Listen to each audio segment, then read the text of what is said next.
Hello बच्चों। अब हम इससे कुछ सवाल और देख लेते हैं। पिछले वीडियो में हमने काफ़ी कुछ सीखा था। एक क्वेश्चन है, कारण सहित बताइए कि क्या निम्नलिखित फलनों के प्रतिलोम विद्यमान है कि नहीं। आपको दो सवाल दिए हैं इसमें, और उसमें बोल रहा है कि प्रतिलोम इनके है कि नहीं है। अगर है और नहीं है तो कारण उसका आपको बताना है। जैसे पहला सवाल है, एक फलन दिया है एफ, है ना। ये डोमेन और रेंज बना देता हूँ मैं इसके लिए। पहले ये होता है आपका प्रांत, क्या है 5, 6, 7, 8, और ये है आपका सह प्रांत। क्या दिया है 1 2 3 4, 1 2 3 4। अब एफ ये दे के रखा है ना। एफ क्या दिया है मुझे 5 4 6 3 7 4 8 2। इसका मतलब क्या है, F5 बराबर 4, मतलब 5 की इमेज कहाँ बन रही है 4 पर। 6 3, इसका मतलब क्या है F6 बराबर 3, मतलब इस 6 की इमेज कहाँ बन रही है हमारी इस 3 पर। फिर दिया है 7 4, 7 4 का मतलब है F7 बराबर 4, इस 7 की इमेज कहाँ बन रही है हमारी इस 4 पर। फिर दिया है 8 2, मतलब F8 बराबर 2, इस 8 की इमेज कहाँ बन गई है 2 पर। ये तो आच्छादक नहीं है। देखो, इसका एलिमेंट 1 बच गया। अगर सभी एलिमेंट यूज होते तो आच्छादक होता, मतलब आच्छादक ये नहीं है। दूसरा, F5 बराबर भी 4 आ रहा है, F7 बराबर भी 4 आ रहा है। X का एलिमेंट 5 और 7 Y के केवल एक एलिमेंट से संबंध रखता है। आपका F5 बराबर भी 4 आ रहा है, F7 बराबर भी 4 आ रहा है। ये बहु एक हो गया, एक एक भी नहीं है।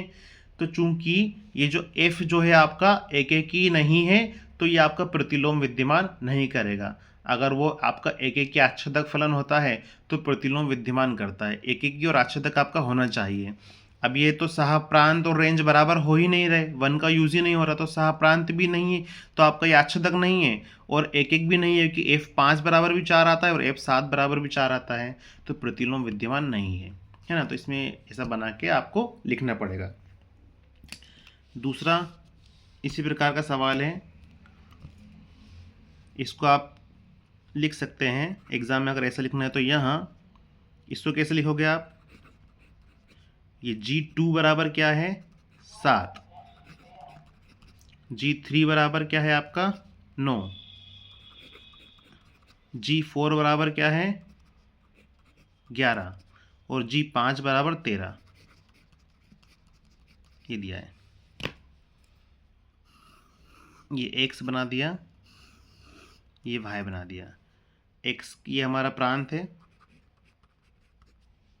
ये सह प्रांत है। प्रांत में 2 3 4 5 क्या क्या लिखा है 2 3 4 5, और सह प्रांत में 7 9 11 13, 7 9 11 13। अब देखिए, 2 की इमेज कहाँ बनती है 7 पर, इस 2 की इमेज कहाँ बन रही है 7 पर, ठीक है। इससे इसका रिलेशन हो गया। 3 की इमेज 9 पर, इस 3 की इमेज 9 पर, ओके, ये रिलेशन भी ठीक है। 4 की इमेज 11 पर, 4 की इमेज 11 पर, ये भी ठीक है। 5 की इमेज 13 पर, 5 की इमेज 13 पर, ये भी ठीक है। एक्स के जितने भी एलिमेंट्स हैं उनकी मैपिंग वाई के हर अलग अलग एलिमेंट से बनती है, मतलब कोई भी रिपीट नहीं हो रहा है। यहाँ रिपीट हो गया था 4 4, मतलब एक एक तो है। दूसरा, यहाँ देखो सह प्रांत में 4 एलिमेंट थे, 1 2 3 4, और रेंज में भी 4 एलिमेंट आ गए, 1 2 3 4।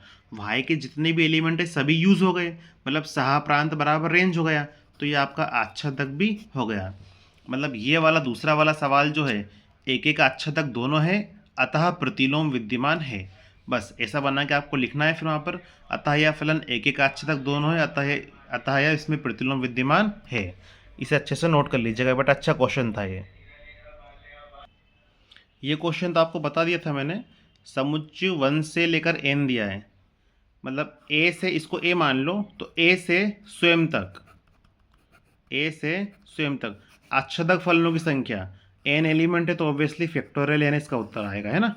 ये ऑब्जेक्टिव में आता है, इसको नोट कर लीजिएगा, फैक्टोरियल n या np n जो भी बोलो आप। अगला क्वेश्चन देखिए बेटा, सिद्ध करो कि f(x) बराबर cos(x) एक एक ही आच्छादक नहीं है। रियल नंबर लेकर चलना है। हमको फलन कैसा दिया है, r से r, है ना, और f(x) बराबर क्या दिया है हमको, cos(x). अब ये बना दो प्रांत, बना दिया r सह प्रांत। प्रांत में r मतलब रियल नंबर, कुछ नंबर आएंगे, 0 ले लो, 30, 40, 50, 60, 180, 360 ले लो, 720 ले लो, ये कुछ नंबर ले लिए मैंने। अब फलन कैसा परिभाषित है, f(x) बराबर cos(x) से। x की वैल्यू 0 रखो, x की वैल्यू क्या है, 0, 0 रखो तो cos 0 आता है 1। x की वैल्यू 360 रखो, cos 360 मतलब cos 2 पाई, वो भी होता है 1। x की वैल्यू, अब इसको आगे रखने की ज़रूरत ही नहीं है, 0 की वैल्यू भी आती है 1 और 360 की वैल्यू भी आती है 1, है ना। मतलब x के हमने दो एलिमेंट लिए, 0 और 360, तो y के एक ही एलिमेंट पर इमेज बनती है। जब हम 0 वैल्यू पुट करते हैं तो cos 0 भी 1 होता है और cos 360 भी क्या होता है आपका, 1 होता है। मतलब x के दो एलिमेंट y के एक एलिमेंट पर ही बन रहे हैं। ये तो बहु एक हो गया, तो ये एक एक नहीं है। हमको वहाँ पर एग्ज़ाम में ऐसा लिखना पड़ेगा, चूँकि f0 बराबर 1 साथ ही f360 बराबर भी 1, अतः एक एक नहीं है। आप सिर्फ इतना सा लिख दो, पहले दिया है करके, गिवन आपको ये फलन दिया था। आप ऐसे चित्र बनाना चाहो तो बना सकते हो और क्लियर लिखो, चूंकि f0 बराबर 1 साथ ही f360 बराबर 1, तो ये f एक एक नहीं है। अब ये आच्छादक भी नहीं है। अब आच्छादक क्यों नहीं है, दूसरे में आगे लिखेंगे ऑन टू के लिए, है ना। अब मान लो f(x) बराबर क्या दे दिया, cos(x), है ना, और आपको फलन दिया है r से r पर। r मीन्स रियल नंबर, वास्तविक संख्याएं। तो r में जब हमने 0 लिया, 360 लिया, तो r में 2 भी होगा, 5 भी होगा। तो ऐसा कोई सा नंबर है क्या जिसके बराबर cos(x) बराबर 2 हो। cos(x) बराबर 2 किसी भी फलन में नहीं होगा, कोई सा ऐसा नंबर होगा ही नहीं। तो चूंकि cos(x) बराबर 2 ये हमारा हो नहीं सकता, है ना, ऐसा कोई सा नंबर नहीं आएगा। ऐसा आपको लिखना पड़ेगा कि चूंकि r में कोई x बिलोंग्स टू r प्रांत के लिए ऐसा नहीं है कि उसका उत्तर क्या हो, cos(x) के बराबर 2 हो जाए। इसलिए फलन जो है आच्छादक नहीं है। तो ना तो फलन एक एक है, ना फलन आच्छादक है। ठीक है बेटा, ये एक ऑब्जेक्टिव रह गया था बेटा रिलेशन का। ये हमको एक फलन दिया r, है ना, जो इस प्रकार से परिभाषित है, a जो है b से या तो बराबर होगा या छोटा होगा, है ना, बड़ा तो हो नहीं सकता। तो आपको इसमें से कौन कौन से उत्तर हो सकते हैं, पहले तो क्लियर यहाँ पे दिख रहा है, यदि a जो है b से बड़ा ही नहीं हो सकता तो हमारा ये सम्मित भी नहीं हो सकता, क्योंकि सम्मित में क्या होना चाहिए, यदि ये कंडीशन हो तो फिर ये कंडीशन भी होनी चाहिए थी, पर ये कंडीशन तो बन ही नहीं सकती। इसके अकॉर्डिंग a आपका बड़ा नहीं हो सकता और हमें a बड़ा चाहिए सम्मित के लिए, तो ये आपका ऑप्शन एक तो ये आएगा इसमें। उसके बाद इसमें एक उत्तर और रहेगा आपका, एक आपका संक्रामक भी ये है। संक्रामक कैसे है, मान लो एक कंडीशन ये दे दी है ना, ये ए और बी के लिए हमने सोल्व करा, और इसकी जगह बी और सी हो तो इसको हम ऐसा भी लिख सकते हैं, है ना।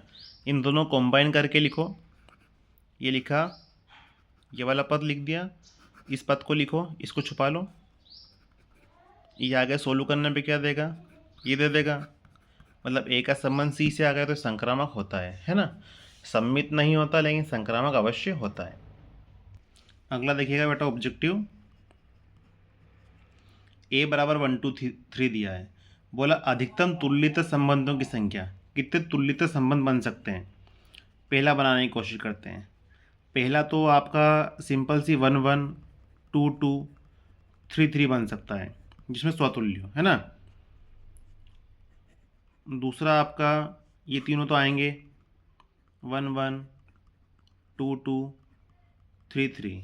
अब हम यहाँ पर 1 2 को ले लेते हैं। अगर 1 2 को लिया तो 2 1 को लेना पड़ेगा ताकि संक्रामक भी हो। ये भी आपका तुल्यता संबंध हो गया। तीसरा 1 1 2 2 3 3 तो लेना ही है। अभी 1 2 को लिया था, अब हम 2 3 को ले लेते हैं।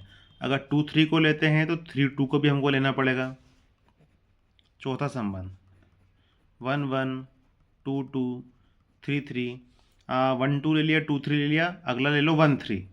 1 3 को लिए तो 3 1 भी लेना पड़ेगा, है ना। पांचवा संबंध 1 2 3 लिया तो 1 2 3 को फिर ले सकते हैं, ए क्रॉस ए, सेल्फ से सेल्फ, मतलब 1 2 3 4 5, कुल 5 संबंध बनते हैं इसमें। इसका उत्तर 5 आएगा बेटा इस सवाल का। ये लास्ट सवाल देखिए बेटा, यहाँ पे एफ इनवर्स एक्स निकालना है। हल आपको कुछ भी नहीं करना है, जब इन्वर्स का बोले तो इस एफ एक्स की जगह केवल वाई लिख दो। आप एफ एक्स की जगह पर क्या लिख दिया, वाई। ये वैसा का वैसा ही है। यहाँ से आपको एक्स की वैल्यू निकालनी है बस। अगली स्टेप में हो जाएगा वाई प्लस 5 बराबर 3x। ये हो जाएगा वाई प्लस 5 बटे में 3 x। तो क्या उत्तर आया आपका, y प्लस 5 3, x बराबर क्या आया, y प्लस 5 बटे 3। अगर सवाल में आपके ऑप्शन में y के रूप में हो तो आपको देखना है, आपको y की जगह पर क्या लिखना है, x। तो उत्तर आएगा आपको x प्लस 5 बटे 3। इसको आप देख लीजिएगा, है ना। एफ एक्स बराबर y लेके चलो, सवाल हल करके x की वैल्यू निकाल लो। तो क्या गया, y प्लस 5 बटे 3, y की जगह x रख दो, मतलब y को हम लोग x ही बोल दो, कैपिटल X बोल दो। तो x प्लस 5 बटे 3 इसका उत्तर होगा। इस प्रकार से इसको निकाला जाता है। इसमें आपको x की वैल्यू निकालना है बस, ठीक है। अब आप इस टाइप के सवाल कीजिएगा, और कुछ समस्या आए तो आप कमेंट बॉक्स बता दीजिएगा, हम लोग आगे और सोल्व करके आपको बता देंगे, ठीक है बेटा। अच्छे से प्रिपेयरिंग कीजिए।